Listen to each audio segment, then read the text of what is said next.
نحمدہ ونصلی علی رسولہ الکریم۔ آج بھی جو سبق پڑھا رہا ہوں اس سے قبل اس ادغام متقاربین کا اجمالی سبق پڑھا لیا تھا، لیکن آج کے سبق میں اسی پچھلے سبق کی کوئی دہرائی ہوگی ادغام کے بیان میں۔ وہ یہ سبق سارے کے سارے گزر گئے ہیں، لیکن ابھی تھوڑی تھوڑی اس میں تفصیل بیان کی جائے گی۔ ادغام متقاربین تام اور ناقص، یعنی یہ جو ادغام متقاربین ہے، تام کی حالت میں کون سے الفاظ ہیں اور ناقص کی حالت میں کون سے الفاظ ہیں۔ لہذا ادغام کی تعریف پہلے بھی بتائی، اب بھی دہرا لیتے ہیں۔ ادغام کی جو لغوی معنی ہے وہ داخل کرنے کے ہیں، اور اصطلاح میں یعنی قرات کی روح میں جو معنی ہے وہ یہ ہے کہ پہلا حرف دوسرے میں داخل ہو جائے، یہ ادغام کہلاتا ہے۔ متقاربین یعنی وہ دو حرف جو قریب المخرج ہوں یا قریب الصفات ہوں، تو ان کا آپس میں جو ادغام ہے اس ادغام کو بھی متقاربین کہتے ہیں۔ تام پہلا حرف دوسرے میں پورا داخل ہو جائے، پہلے کی کوئی صفت باقی نہ رہے، تو وہ تام کہلاتا ہے۔ وہ مثلین میں بھی ہے، متجانسین میں بھی ہے اور متقاربین میں بھی ہے۔ اور جو تام کی حالت ہے وہ مثلین میں بھی ہے، یعنی دو ایک جیسے حرف ہوں، یا ایک مخرج کے دو حرف ہوں تو متجانسین، قریب المخرج یا قریب الصفات ہوں تو پہلا حرف دوسرے میں پورا داخل ہو جائے، پہلے کی کوئی آواز کوئی صفت باقی نہ رہے تو وہ بھی تام کہلاتا ہے۔ اب ناقص وہ ادغام ہوتا ہے کہ مثلین کبھی بھی ناقص نہیں ہوتا، متجانسین اور متقاربین ناقص ہوتا ہے۔ یہ میں تفصیلی بات کر رہا ہوں، پہلے الگ الگ ان کے اسباق گزر چکے ہیں ادغام کے بیان میں۔ ابھی کچھ تفصیلی باتیں ہیں کہ ناقص جو ادغام ہے وہ مثلین نہیں ہوتا، متجانسین بھی ہوتا ہے کہ یعنی ایک مخرج کے دو حرف اور پہلے حرف کی کوئی نہ کوئی صفت باقی رہے تو وہ متجانسین ناقص کہلاتا ہے۔ اور متقاربین ناقص وہ ہوتا ہے کہ پہلا اور دوسرا دونوں حرف جن کا آپس میں ادغام ہو رہا ہے، پہلے کی کوئی نہ کوئی صفت باقی رہے تو وہ ادغام متقاربین ناقص کہلاتا ہے۔ ابھی آتے ہیں جی ادغام متقاربین تام کی مثال ہے۔ تام کہاں کہاں ہوتا ہے؟ جیسا کہ من ربک، یہ میم ڈائریکٹ را سے مل رہی ہے، نون اور را میں داخل ہو گیا، نون کی کوئی صفت باقی نہیں رہی، لہذا یہ ادغام متقاربین تام ہوا۔ یہ تام لکھا ہوا ہے، اس تام سے مراد متقاربین تام ہے۔ ولکن لا، نون لام میں داخل ہوا تو نون کی کوئی صفت بھی باقی نہیں رہی۔ اسی طرح برفع، لام اور را میں داخل ہوا، لہذا پہلے لام کی کوئی صفت بھی باقی نہیں رہی، لہذا یہ ادغام متقاربین تام کی مثالیں ہیں۔ اب یہ قریب المخرج یا قریب الصفات کی، جسے کہتے ہیں انٹروڈکشن تعارف، جرنل نالج، باریکی تک تو جانے کے لیے پورے مخارج کا بیان، صفات کا بیان مکمل یاد ہوگا تو پھر سمجھ آئے گی۔ لہذا موٹا موٹا متقاربین قریب المخرج 5 حروف ہیں، وہ ہیں قوف اور کاف، لام، نون اور را۔ یہ 5 حروف متقاربین کہلاتے ہیں قریب المخرج کے اعتبار سے۔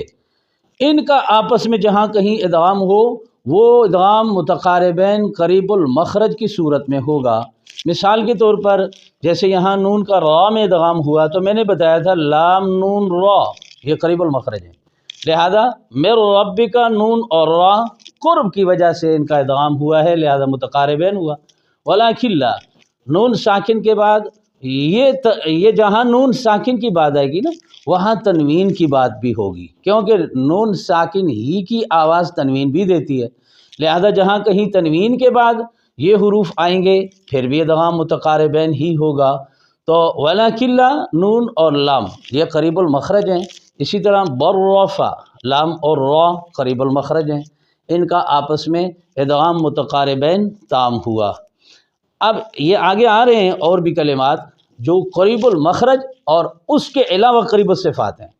تو اب ناقص ادغام متقاربین ناقص کہاں ہوتا ہے؟ جیسا کہ میں والن،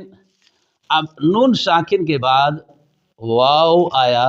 تو نون کا واو میں ادغام ہو رہا ہے مگر غنہ کے ساتھ ہو رہا ہے، نون کی صفت غنہ باقی ہے، لہذا نون کی صفت غنہ باقی ہونے کی وجہ سے اس کو ہم میوالن روایت حفص میں نہ پڑھیں، بلکہ روایت حفص میں یہ ناقص ہے، اس کو ایسے پڑھیں گے میوالن، نون کی صفت غنہ ایک الف باقی رکھتے ہوئے واو میں ادغام کرنا ہے، لہذا ادغام متقارب ہے ناقص ہوا۔ من یقول، نون یا میں داخل ہوا اور نون کی صفت غنہ باقی رکھ کر، لہذا تنوین کے بعد بھی واو آئے اور تنوین کے بعد بھی یا آئے تو اس کو ادغام متقاربین ناقص کہتے ہیں۔ اسی طرح مما، نون میم میں داخل ہوا تو اب نون میم میں داخل ہوا، نون کی صفت غنہ باقی ہے، لہذا یہ ادغام متقاربین ناقص ہوا۔ اب یہ نون اور میم یا تنوین اور میم کا جہاں بھی آئے ادغام اسے تام بھی کہتے ہیں، ناقص بھی کہتے ہیں۔ تام میں بھی یہ مثال لکھی جا سکتی ہے اور ناقص میں بھی یہ مثال لکھی جا سکتی ہے، کیونکہ جب میم مشدد ہوا تو میم پر غنہ ہوا، لہذا نون کی صفت غنہ باقی نہ رہی، لہذا غنہ نون اور میم دونوں میں ہوتا ہے، اور کچھ قراء صاحبان نے فرمایا کہ یہاں نون کی صفت غنہ باقی ہے، پڑھنے کا انداز دونوں کا ایک ہے، نون کی صفت غنہ باقی رکھو پھر بھی میم ما پڑھا جاتا ہے، اور نون کی صفت غنہ باقی نہ رکھو تب بھی میم ما پڑھا جاتا ہے، تو اس صورت میں یہ ادغام متقاربین ناقص بھی ہوا اور تام میں بھی مثال دے سکتے ہیں۔ اسی طرح علم نخلقکم، یہ ناقص کیسے پڑھیں گے؟ قوف کی صفت استعلاء یعنی موٹا ہونا باقی رکھیں گے، کہ لام پیش کاف لک ایسے نہ پڑھیں، بلکہ لام پیش قوف لوق، جو زبان کی جڑ اوپر کے تالو سے ٹکر کھاتی ہے قوف کے مخرج میں، تو زبان کی جڑ وہاں لگے اور قلقلہ نہ ہو، اس کے بعد کاف مشدد ادا ہو جائے، جیسے علم نخلقکم، یعنی رکو قاف پر ادا کرو کاف مشدد، تو اس صورت میں یہ ادغام متقاربین ناقص بھی ہوا۔ جیسے کہ یہ تام بھی اسے کہتے ہیں اور اس کو تام بھی کہتے ہیں، ناقص میں بھی اس کی مثالیں ہیں اور تام میں بھی اس کی مثالیں آپ بول سکتے ہیں۔ تام میں اس کے پڑھنے کا انداز مختلف ہو جائے گا، جیسے علم نخلقکم، پھر لام سیدھا کاف سے ملے گی، قوف کی موٹا ہونے کو باقی نہیں رکھیں گے، لہذا میر ربکا کا ادغام قریب المخرج ہونے کی صورت میں ہوا، ولکن لا قریب المخرج ہونے کی صورت میں ہوا، برا قریب المخرج ہونے کی صورت میں ہوا، اور میوالن نون اور واو میں نے پہلے بتایا تھا کہ 5 حروف قریب المخرج ہیں، 5 حروف قریب المخرج ہیں، اور قوف کاف لام نون را، لہذا یہاں قوف کاف لام نون را نہیں ہے، نون کے بعد واو ہے، اب یہ قریب المخرج نہیں ہے، قریب الصفات میں سے نون اور واو ہے، لہذا اس کا ادغام قریب الصفات ہونے کی وجہ سے ہوا۔ اسی طرح من یقول، نون کے بعد لام نون را قوف کاف نہیں ہے، لہذا لام نون را کا آپس میں ادغام ہو، قوف کاف کا آپس میں ادغام ہو جائے تو وہ قریب المخرج ہوگا۔ ان کے علاوہ 5 حروف کے علاوہ جو تقارب کی صورت میں ادغام ہوگا وہ قریب الصفات ہونے کی وجہ سے ہوگا، جیسے من یقول ہو۔ اسی طرح مما، نون کا میم میں، یہ بھی لام نون را قوف کاف قریب المخرج ہونے کی صورت میں نہیں ہے، قریب الصفات کی وجہ سے ہے، یہ بھی ادغام متقاربین ہے۔ اسی طرح قوف کاف، اب یہاں پر قوف اور کاف یہ قریب المخرج ہے، 5 نمبر مخرج امام خلیل نحوی الفراہیدی رحمہ اللہ تعالیٰ کے قول کے مطابق قوف کاف دونوں قریب المخرج ہیں، تو یہ ادغام قریب المخرج ہونے کی صورت میں ہوا۔ لہذا مثلین 2 ایک جیسے حرف، اگر 2 ایک جیسے نہیں ہیں تو پھر آگے دیکھو کیا جو 2 حرفوں کا آپس میں ادغام ہو رہا ہے ان کا ایک مخرج ہے تو پھر مثلین نہیں کہلائے گا، متجانسین کہلائے گا۔ اب یہ دونوں بھی نہیں ہیں، نہ ایک مخرج سے تعلق ہے کہ متجانسین ہو، نہ ایک جیسے ہوں کہ وہ مثلین ہو، پھر بھی ادغام ہو رہا ہے، تو پھر آپ 5 حروف کو دیکھو، قوف کاف لام نون را، ان کی وجہ سے آپس میں ادغام ہو رہا ہے تو وہ ادغام متقاربین قریب المخرج ہونے کی صورت میں ادغام ہوگا، نام متقاربین ہی ہوگا۔ اب نہ مثلین 2 ایک جیسے ہوں، نہ متجانسین ایک مخرج کے 2 حرف ہوں، اور نہ متقاربین میں قریب المخرج وہ 5 حروف لام نون را قاف کاف کی وجہ سے ادغام ہو رہا ہو، تو پھر اگلی بات رہ جاتی ہے قریب الصفات ہونے کی صورت میں، وہ جو قریب المخرج اور قریب الصفات کی وجہ سے نام ہوگا وہ پھر بھی یہی ادغام کا نام ہوگا، ادغام متقاربین تام یا ناقص۔ تو لہٰذا یہاں تک تمام باتیں مثلین، متجانسین، متقاربین، جو ادغام صغیر ہے، پہلا حرف شرط ہے کہ ساکن ہو، دوسرا متحرک ہو۔ اب ایک اور بات بیچ میں بتاتا چلوں، جہاں کہیں بھی نون ساکن اور تنوین کے بعد یرملون میں سے کوئی حرف آئے گا تو ایک کلمہ میں نہیں آئے گا، بلکہ نون ساکن تنوین کے بعد یرملون میں سے کوئی حرف آ جائے تو وہ دوسرے کلمہ میں آئے،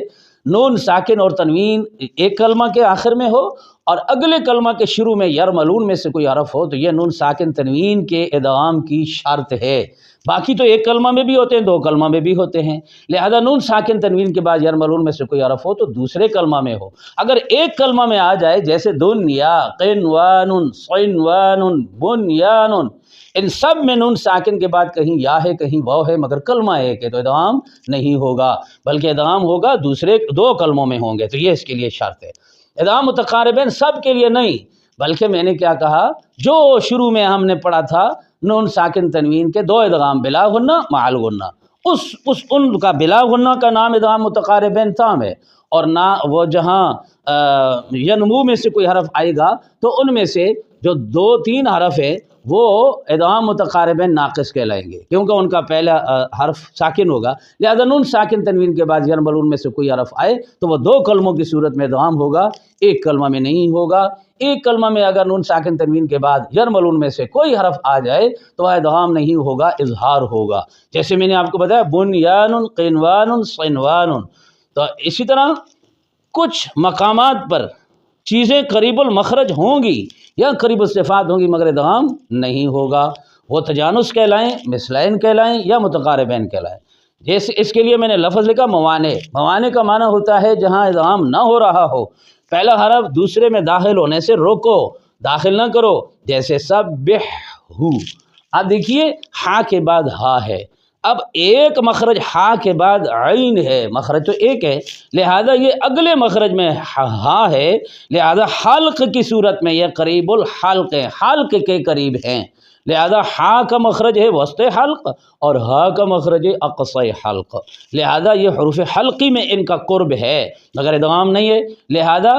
ادغام متقاربین کے موانع میں لکھا ہے کہ پہلا حلقی ہو تو ادغام نہیں ہوگا، لہذا حلقی کا تقارب حلقی ہوگا تو پھر ادغام نہیں ہوگا۔ ولا تزغ قلوبنا، پہلا حلقی ہو دوسرا حلقی یا غیر حلقی ہو تو ادغام نہیں ہوگا، لیکن دیکھو پہلا حلقی ہا ہے دوسرا حلقی ہے تو ادغام نہیں ہے، پہلا حلقی ہے دوسرا غیر حلقی قاف ہے تو ادغام نہیں ہے، چاہے وہ قریب الصفات بھی ہوں پھر بھی ادغام نہیں ہوگا، کہ اصول موانع کا کہ پہلا حلقی دوسرا حلقی ہو تقارب کی صورت میں، ولا تزغ قلوبنا پہلا حلقی دوسرا غیر حلقی ہو تو ادغام نہیں ہوگا، لہذا موانع یعنی جہاں ادغام نہیں ہوتا وہ مثلین میں بھی بتا دیا الگ، وہ مثلین کے قاعدے میں ہے، اسی طرح متجانسین کا بھی بتا دیا اور پہلا متقاربین کا بھی آپ نے پڑھا ہوا ہے، مگر یہاں پر تھوڑی تفصیل ہے۔ ابھی یہاں 3 لفظ ہم نے لکھے ہیں، ان میں ہم تلاش کریں گے کیا کیا قاعدہ ہے۔ قلوبہم مرض، میم کا میم میں ادغام ہو رہا ہے، 2 ایک جیسے ہیں، یہاں ادغام صغیر مثلین تام ہوا، یعنی ایک جیسے 2 حرف جہاں بھی آئیں پہلا ساکن دوسرا متحرک دونوں ایک ساتھ مشدد ہوں تو انہیں مثلین کہتے ہیں، ادغام صغیر مثلین تام، پہلا حرف دوسرے میں پورا داخل ہو رہا ہے، اور پہلے بھی میں نے بتایا مثلین ہمیشہ تام ہوتا ہے، ناقص نہیں ہوتا۔ احوت، طوطا، قوت، دال، تا، ان تینوں کا ایک ہی مخرج ہے، لہذا ایک مخرج کے 2 حرف کا آپس میں ادغام ہو اسے ادغام صغیر متجانسین کہتے ہیں، یہ تام بھی ہوتا ہے ناقص بھی ہوتا ہے، یہاں پر اس کو ہم ناقص پڑھیں گے کہ پہلے طا یہ اقوا حروف میں سے ہے اور تا ضعیف حروف میں سے ہے، لہذا اقوا کا یا قوی کا ضعیف حرف میں ادغام ناقص ہوتا ہے، جیسے احوت۔ اسی طرح من یقول، اب یہ تھا مثلین، یہ تھا متجانسین ناقص، مثلین تام، متجانسین ناقص، اور من یقول نون کا یا میں ہو رہا ہے، نہ یہ مثلین ہے یعنی ایک جیسے 2 حرف نہیں ہیں، اور نہ یہ متجانسین ہے کہ ایک مخرج کے 2 حرف ہوں، اور نہ یہ نون اور یا قریب المخرج ہے، اب یہ قریب الصفات کی صورت ہے، اسے کہیں گے ادغام صغیر متقاربین ناقص، کیونکہ نون کے صفت غنہ باقی ہے، لہذا یہ 3 لفظ مشق کی صورت میں نے لکھوائے ہیں تاکہ دوبارہ ذہن نشین ہو جائے۔ لہذا میں یہ ادغام کا بیان سیکھنے کے لیے مخارج کو رٹ لو، مخارج کی تمام حقیقت کا آپ کو علم ہو، اور صفات کو رٹ لو، پھر روایت حفص میں یہ ادغام کرنا آسان ہو جائے گا۔ اللہ تبارک و تعالی عمل کی توفیق عطا فرمائے۔